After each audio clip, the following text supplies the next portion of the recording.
जय हिंद मेरे प्यारे साथियों।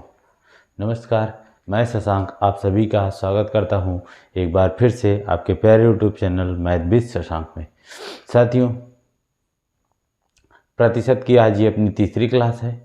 पहली क्लास में आपको बेसिक पढ़ाया गया, दूसरी क्लास में आपको चुनाव पर आधारित क्वेश्चन मिले चुनाव का। आज आपकी तीसरी क्लास है और इसमें तीसरा टाइप है आज आपका जनसंख्या पर आधारित प्रश्न।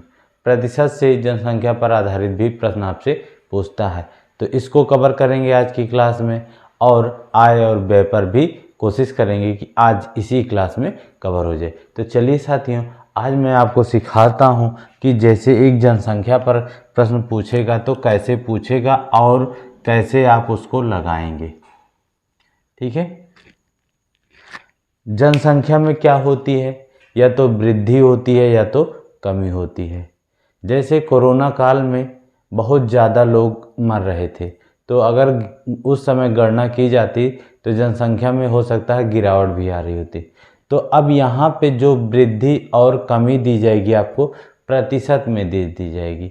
कहा 10% दर की वार्षिक दर से, 5% वार्षिक दर से, 4% वार्षिक दर से, ठीक है, ऐसे देगा। और आपको पता है जो रेट प्रतिशत में दिया गया है इसका मतलब क्या होता है। जैसे 4% लिखा गया, यानी 100 लोगों पर 100 में 4 लोग बढ़ रहे हैं। 100 में क्या हो रहे हैं, 4 लोग बढ़ रहे हैं। 10% की दर से बढ़ रहे हैं, यानी 100 पर 10 लोग बढ़ गए। अब कितने हो गए, 110 हो गए। ठीक है साथी, तो सबसे पहले आप रेट को समझ लीजिएगा। रेट को समझ लिए तो इस प्रश्न को जनसंख्या वाला आप आराम से लगा लोगे। जैसे अभी मान लीजिए गांव की जनसंख्या कितनी है, 1000 है, और जनसंख्या 10% वार्षिक दर से बढ़ रही है। कहेगा कि 3 साल के बाद गांव की जनसंख्या कितनी है। 3 साल बाद गांव की जनसंख्या कितनी है, ये आपसे पूछेगा। ठीक है, तो देखो आपको फार्मूला लगाने की कोई ज़रूरत नहीं। यहाँ पे आप एक चीज़ समझ लीजिए जिसका काम है, बाकी तो फिर आराम से लग जाएगा। काम समझना किसको है, दर को समझना है। अच्छा, जो ये दर दी गई है, अगर आप इसको फ्रैक्शन में चेंज करें तो 10/100 यानी कितना होगा, 1/10। 1/10। जो ये 1/10 आया है, देखो क्या हो रही थी, बढ़ रही थी, यानी जो ऊपर वैल्यू आएगी वो बढ़ रही होगी जनसंख्या, और जो नीचे होती है प्रारंभ की या शुरुआत की होती है। मान लेते हैं, तो अब इसका अनुपात बना लेंगे वर्तमान का और बाद का। वर्तमान का और बाद का, यानी प्रारंभ या वर्तमान में जनसंख्या अगर 10 थी तो 1 बढ़ गई तो कितना हो गया, 11 हो गया। कै साल के लिए पूछा, 3 साल के लिए। तो इसी तरह से 10 से 11, 10 से 11। ठीक है, अब इसका गुणा कर लीजिए, 10 दहम्मा 100 दहम्मा 1000 अनुपाते ये 1331 होगा जब आप गुणा कर लोगे तो।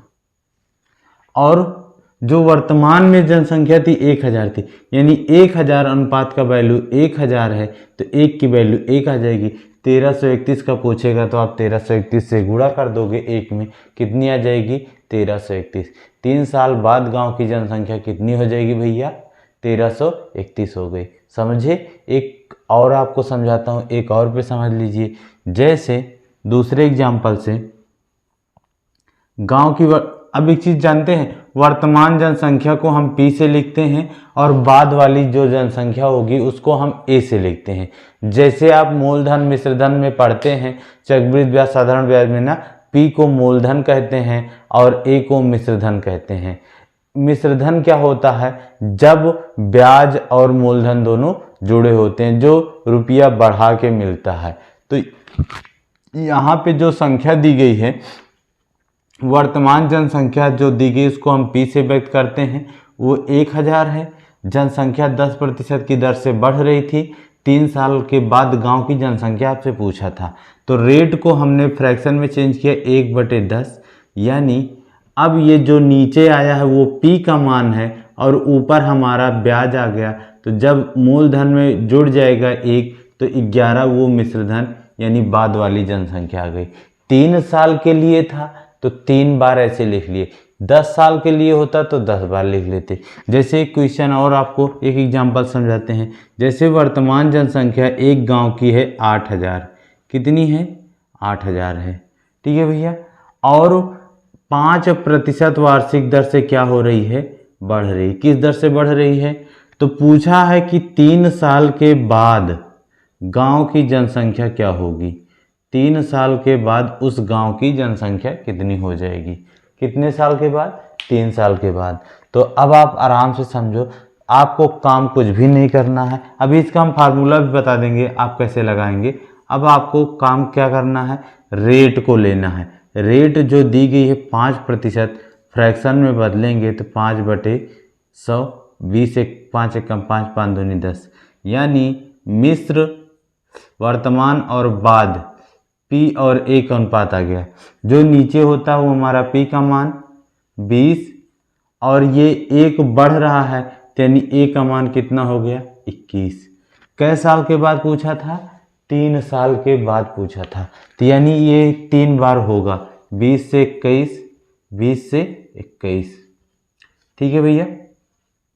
इधर 20 का गुणा कर दीजिए, दो देखो 3 जीरो है, आराम से उतार लो आप, 2 दूनी 4 दूनी 8, 8000 आ गया। इसका जब आप गुणा करोगे तो ये कितना होगा, 9261 होगा। और आपको जो अनुपात आया 8000, इसकी वैल्यू पता है कितना है, 8000 है, तो 8000 की वैल्यू 8000 के बराबर हो जाएगी, तो 1 की वैल्यू 1 हो जाएगी।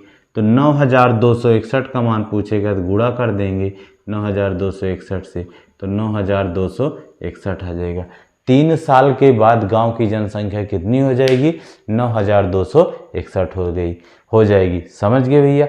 इसी तरह से आप लगाना, इसी मेथड पे लगाना, आराम से आपका गांव की जनसंख्या निकल आएगी, चाहे पहले की दी हो चाहे बाद की दी हो। तो चलिए क्वेश्चन की तरफ बढ़ते हैं। शानदार से आपको 2 क्वेश्चन करवा देता हूं, ठीक है। चलिए साथियों, 2 प्यारे प्यारे क्वेश्चन लिखे गए हैं, इनके जवाब दे दीजिए, लगाइएगा, लगाने का प्रयास करिएगा, फिर मैं आपको बता रहा हूँ। देखो पहला क्वेश्चन है कि एक नगर की वर्तमान जनसंख्या 64,000 है और वहाँ पे 10% वार्षिक दर से बढ़ रही है, तो 3 साल के बाद नगर की जनसंख्या क्या होगी। तो आपको कुछ भी नहीं करना है, सबसे पहले रेट पकड़ लो। रेट कितनी है, 10% है, फ्रैक्शन में चेंज किया फटाक से, 1/10 आया, यानी P और A का अनुपात बनेगा 10 से 11। 3 साल के लिए है तो 3 बार, इसका आप गुणा करें, 10 धामा 100, 100 धामा 1000, ये आएगा 1331 इधर का। अब आपको पता होना चाहिए कि 1000 वर्तमान का अनुपात आया है, वर्तमान में जनसंख्या कितनी दी गई है, 64,000, तो यानी 1000 की जो वैल्यू है, 1000 की जो वैल्यू है वो 64,000 के बराबर है। तो 3 जीरो इधर से 3 जीरो इधर से, यानी 1 का मान आ गया 64। अगर एक अनुपात में या एक हिस्से में हम इसको ऐसे ले लें कि एक घर में 64 आदमी रह रहे हैं और उस गांव में 1331 घर बने हैं। कितने घर बने हैं, 1331 घर बने हैं। तो अगर आपको पूछे कि 1331 घर में कितने आदमी हैं, तो आपको क्या कर देना है, 64 से गुणा कर देना। जब आप इसका 64 से गुणा करेंगे तो आपका आंसर आके मिलेगा 85,184। आप इसका गुणा कर लीजिएगा, 85,184। तो 3 साल बाद उस गांव में लोगों की संख्या हो जाएगी 85,184। चलिए दोस्त, अगले क्वेश्चन की तरफ। ये भी उसी तरह से लगेगा, यही सेम मेथड पे है। इसको आप अपने आप लगा लीजिएगा, इसका आंसर आपको बता दे रहा हूँ, 4,410 आएगा, ठीक है। आंसर 4410 आएगा। इसको आप इसी मेथड पे लगाना, 2 साल के लिए है तो 5% को पहले फ्रैक्शन में चेंज करोगे, 1/20 आएगा, यानी जनसंख्या 20 से 21 2 बार होगी। फिर उसके बाद आप सॉल्व कर लेंगे तो आपका आ जाएगा। ये आपका होमवर्क का प्रश्न था। तो प्रतिशत में जनसंख्या पर आधारित इसी तरह से प्रश्न पूछेगा, आप अनुपात बना के किसी भी प्रकार के क्वेश्चन को सॉल्व कर सकते हैं। तो चलिए दोस्तों, आपको फिर मिलेंगे अगली क्लास में। तब तक के लिए जय हिंद, जय भारत। क्लास अच्छी लगी हो तो वीडियो को लाइक कर देना, दोस्तों में शेयर कर देना और चैनल को सब्सक्राइब कर लेना। फिर मिलेंगे साथियों अगली क्लास में, तब तक के लिए जय हिंद, जय भारत।